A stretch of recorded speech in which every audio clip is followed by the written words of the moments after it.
Hello friends, once again welcome to my YouTube channel.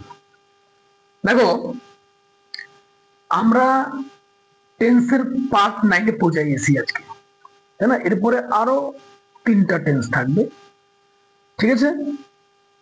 তাড়াতাড়ি শেষ করে নিই আমরা, কারণ টেন্স কমপ্লিট হওয়ার পরেই আমাদের ইংলিশের গ্রামারের দিকে একটা বড় সড়ো একটা গেট খুলে যাবে। এটা মেন গেট, এটা খুলে গেল।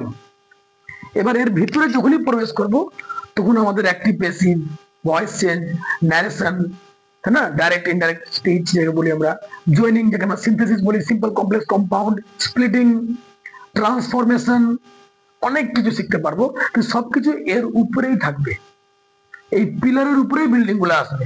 ক্লিয়ার? এই জন্য তাড়াতাড়ি খুব ভালো মতো টেন্সটা শিখে ফেলো, ঠিক আছে? আমি তারপরে টেন্সের হয়ে যাওয়ার পরে আমাদের যে সমস্ত গ্রামার বাকি রইলো একদম আপ টু 12 অব্দি, ঠিক? আমি কিন্তু দেখো কোনো ক্লাস লিখতেছি না, কারণ এই যে গ্রামার গুলো ক্লাস 5 থেকে 12 অব্দি, বুঝতে পেরেছো? একই প্র্যাকটিস তোমাদেরকে ডিপেন্ড করবে যে কিরকম প্র্যাকটিস করছো। ক্লাস 12 যখন করবা, 12 গ্রামার গুলো প্র্যাকটিস করবে ওই লেভেলের। কিন্তু মেন জিনিসটা এটাই, এটা না জানলে তুমি 5 করতে পারবে না, 12 বাদ দাও। এই জন্য সুন্দর করে দেখো। তো সিম্পল ফিউচার টেন্স বুঝতে পেরেছো? ফিউচার মানেই তো ভবিষ্যৎ, যে কোনো কাজ এটা ভবিষ্যতে হবে। পরিচয়, এই টেন্সের বাক্য দ্বারা বোঝায় যে কোনো কাজ ভবিষ্যতে সম্পন্ন হবে, ভবিষ্যতে করা হবে, শেষ। এখানে কিছু বলবো না। আমি যাব, আমি খাবো, আমি স্কুলে পড়তে যাব না, মানে ভবিষ্যতে যাবে না, তাই না? তুমি কখন আসবা, মানে ভবিষ্যতে কখন আসবে। সে কাকে স্কুলে নিয়ে যাবে, সে কি কিনবে, সে হেবাচক হোক, নাবাচক হোক, প্রশ্নবাচক হোক, সেটা তো ভবিষ্যতের সঙ্গে রিলেটেড, তাই এটা ফিউচার টেন্স। ক্লিয়ার? এবার দেখো, যেহেতু বুঝে গেছো, আমি এটাকে বেশি আর ডিটেলস করলাম না, জানোই ভালো মতন। একটা জিনিস বারবার তো বলে দেওয়ার সময় নষ্ট করার মতো ব্যাপার। তাই অ্যাফার্মেটিভ রুল দেখো, subject, will, verb on, object. Clear না? এই উইলটা হচ্ছে এই টেন্সের সাহায্যকারী ক্রিয়া। এবার অনেকে বলবে, স্যার আমি তো সেল আর উইল দুটোই শুনেছি, আপনি শুধু উইল দিয়েছেন, আপনি সেল দিতে ভুলে গেছেন, আপনি সেল লিখে দেন। অবশ্যই লিখবো, কেন লিখবো না, কিন্তু সেল ব্যবহারটা অন্য জায়গায় লিখবো, এখানে লিখবো না। দেখো, আমরা আগে যে করতাম না সেলের ব্যবহারটা, এই দেখো, আমরা জানতাম আগে আই আর উই এর সঙ্গে কি ইউজ হতো, সেল ইউজ হতো। আর হি, সি, ইট বা কারো নাম, একটা নাম বা একের বেশি হোক, বা দে, এদের সঙ্গে কি ইউজ করা হয়, উইল। এটাই তো আমরা জানি ফিউচার টেন্সে সেল বা ইউজ করা হয়। আই উই থাকলে সেল করব, এদের সঙ্গে উইল করব। কিন্তু এই যে আই আর উই এর সঙ্গে সেল ইউজ করা, এটাকে বলবো আমরা ট্র্যাডিশনাল ইউজ, মানে পুরানো ইউজ। এটা এখন এখন নতুন যে আমাদের মডেল ইংলিশ, এই মডেল ইংলিশ, আধুনিক যে ইংলিশটা, সেখানে কিন্তু সেলকে আর আই উই এর সঙ্গে ইউজ করা যায় না। ঠিক আছে?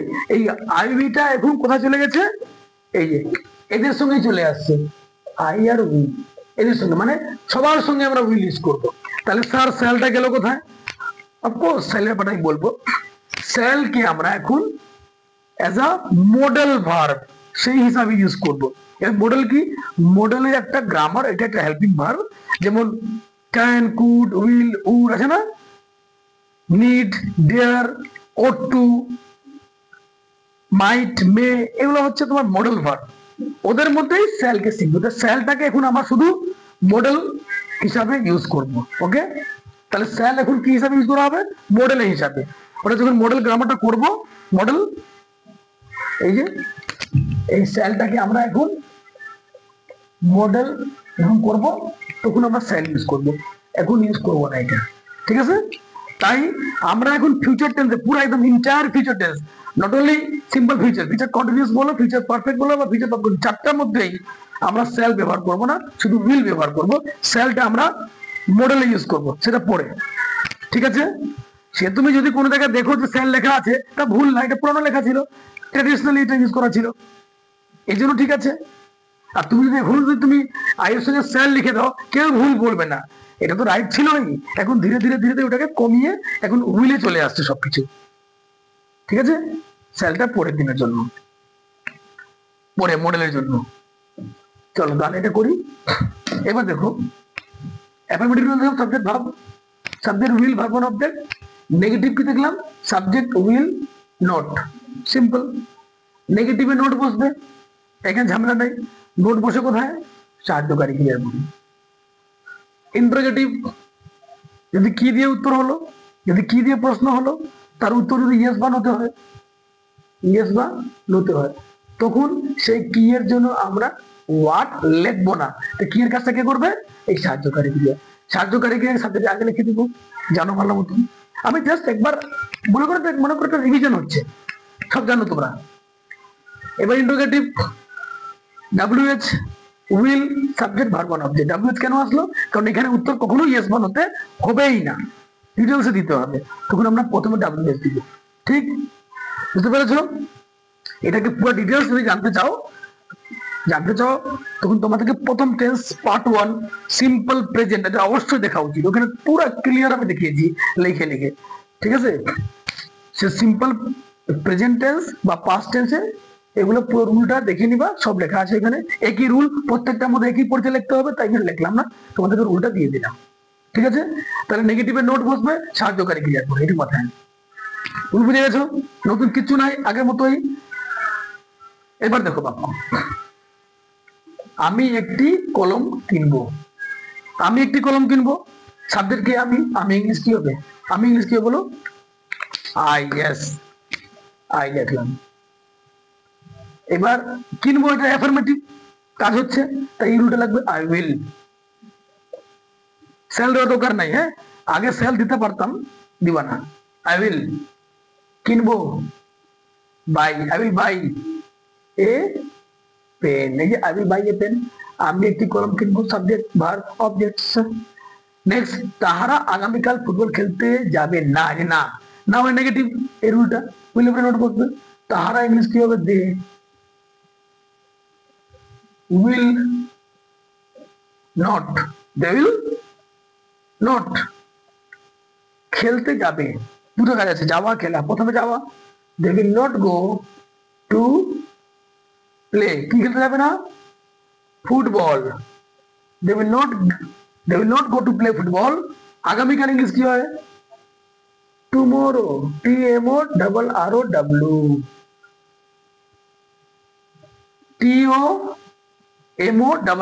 TOMORROW, টুমোরো মানে আগামীকাল, টুডে মানে আজকে, ইয়েস্টারডে মানে গতকাল, জানোই তো তোমরা। সে কি, এই যে কি দিয়ে প্রশ্ন দেখো, সে কি আমায় সাহায্য করবে, উত্তর কি হবে, সে কি সাহায্য করবে। যদি করবে তাহলে হ্যাঁ, না করলে না। তাহলে উত্তরটা কি এর উত্তর ইয়েস বানাতে আসছে, যখনই কি এর উত্তর ইয়েস বানাতে হবে তখন কি এর জন্য আমরা হোয়াট লিখবো না, শুধু সাহায্যকারী ক্রিয়া প্রথমে দিয়ে দিব, সেটাই কি এর কাজ করবে। তাহলে কি বসবে, সাবজেক্ট কিসে, তাহলে উইল বসবে। এখানে তো একটাই সাহায্যকারী ক্রিয়া উইল। উইল হি সাহায্য করবে, উইল হি হেল্প আমায় me, question mark. Will he help me, will he help me, will he help me, ঠিক আছে। এবার এখানে চলে আসো, এর উত্তর কিন্তু সবসময় ইয়েস বা নোতে হবে, ইয়েস বা নোতে হবে। যখনই সাহায্যকারী ক্রিয়া যখন বাক্য শুরু হয় উত্তর সব সময় ইয়েস বা নোতে। ডান। এখানে আজকে সে কি খাবে, আজকে সে কি খাবে, এখানে উত্তর কি বানাতে হবে না, এখানে বলতে হবে যে কি খাবে। তাই এইবার কি এর জন্য হোয়াট লিখতে হবে, তাই লিখলাম। এটা হচ্ছে তোমার WH রুল, এই যে 4 নম্বর রুলটা, সব রুল দেওয়া আছে। হোয়াটের পরে কি উইল দিলাম, তারপর সাবজেক্ট কি আছে, আজকে সে হি, হোয়াট উইল হি ইট, আজকে ইংলিশ কি হবে, আজকে টুডে, প্রশ্ন চিহ্ন। আজকে মানে খাবার সময়, খাবার সময় হয় নাই, খাবার সময় যখন হবে মানে future. What will he it today. Next, Ram এখানে কেন আসবে না। দেখো এখানে কেন প্রশ্ন হচ্ছে, আবার না নেগেটিভ দুটোই আছে, ইন্ট্রো নেগেটিভ বলা হয় এটাকে। তখন কেন ইংলিশ কি হবে, হোয়াই। উইল, এই যে দেখো WH উইল, তারপর subject Ram, why will Ram. এইখানে নোট ইউজ করবে। তুমি নোটের ব্যাপারটা উইলের পরে করতে পারো, কেন উইল তুমি জানো সবসময় নোট সাহায্যকারী ক্রিয়ার পরে বসে, তার মানে উইলের পরে নোট লিখতে পারো, বা সাবজেক্টে পড়ে দিবা। এখানে শুনলে একটু শুনতে ভালো লাগে, why will Ram not বা why will not Ram একই ব্যাপার। so why will Ram not come এখানে here, why will Ram not come here? Next, কে আমাদের প্রতীক্ষা করবে না, আবার নয়, কে ইংলিশ কি হয়, হু will not, যখন প্রশ্ন কে দিয়ে হবে মাথায় রাখবা এই হুটাই সাবজেক্ট, হ্যাঁ হুকেই সাবজেক্ট মনে করবা, কারণ আপনার হু এর বাক্য তো সাবজেক্ট থাকে না। হু will not wait for us, who will not wait for us, who will not, দেখো হু দিয়ে প্রশ্ন, নোট যেহেতু নেগেটিভ আছে সাহায্যকারী নোট করতে গেল, এটাকে বলা ইন্ট্রো নেগেটিভ, যেখানে ইন্ট্রোগেটিভ আর নেগেটিভ দুটোই থাকবে, প্রশ্ন এবং না দুটোই থাকবে, তাই আমরা এইভাবে নোটকে হয় আমরা সাবজেক্টে পড়ে লিখবো, না আমরা সাহায্যকারীকে পড়ে লিখবো, 100% রাইট। ওকে, তাহলে যেহেতু এর আগে টেন্স গুলো সব একই জিনিস করেছি, তাই আমি এখানে বেসিক বেসিক গভীরে ঢুকলাম না, কি লাভ আছে, তুমি তো বুঝে যাচ্ছ, তাই না? তাহলে আমাদের মেন দরকার সাহায্যকারী ক্রিয়া আর ভার্বের ফর্মটাকে, বুঝতে পেরেছো? মাথা রাখবে, আমরা সিম্পল ফিচারটা করলাম, এটা সবকিছু কিন্তু একটা সিম্পল সেন্টেন্সের উপরে হয়েছে, এর ব্যবহার কিন্তু কমপ্লেক্স সেন্টেন্সে পড়ে হয়, কিন্তু কমপ্লেক্স সেন্টেন্স যেহেতু এখনো শিখি নাই আমরা, যখন আমি কমপ্লেক্স সেন্টেন্স করাবো, যখন ক্লোজ করাবো, তখন এই সেন্টেন্সের উপরে আমি বাক্যগুলো আরো করাবো। যেমন আমি একটি কার কিনবো যখন তার মূল্য কমবে, আমি একটি কার কিনবো যখন মূল্য কমবে, এটা কমপ্লেক্স সেন্টেন্স। কন্ডিশনাল, কি কন্ডিশন, যখন দাম কমবে তো কার কিনবো, সেই ক্ষেত্রে কিন্তু কমপ্লেক্স সেন্টেন্স এটা এখানে বানানো যাবে না, এই রুলটা অবশ্য দরকার পড়বে, কিন্তু কমপ্লেক্স যখন করাবো তখন ডিটেলসে বুঝাবো ওটাকে, হ্যাঁ এখানে বেশি ওটা জানানো যাবে না, কারণ যতক্ষণ না আমি কনসেপ্ট বুঝাই করাতে পারবো না। ক্লিয়ার?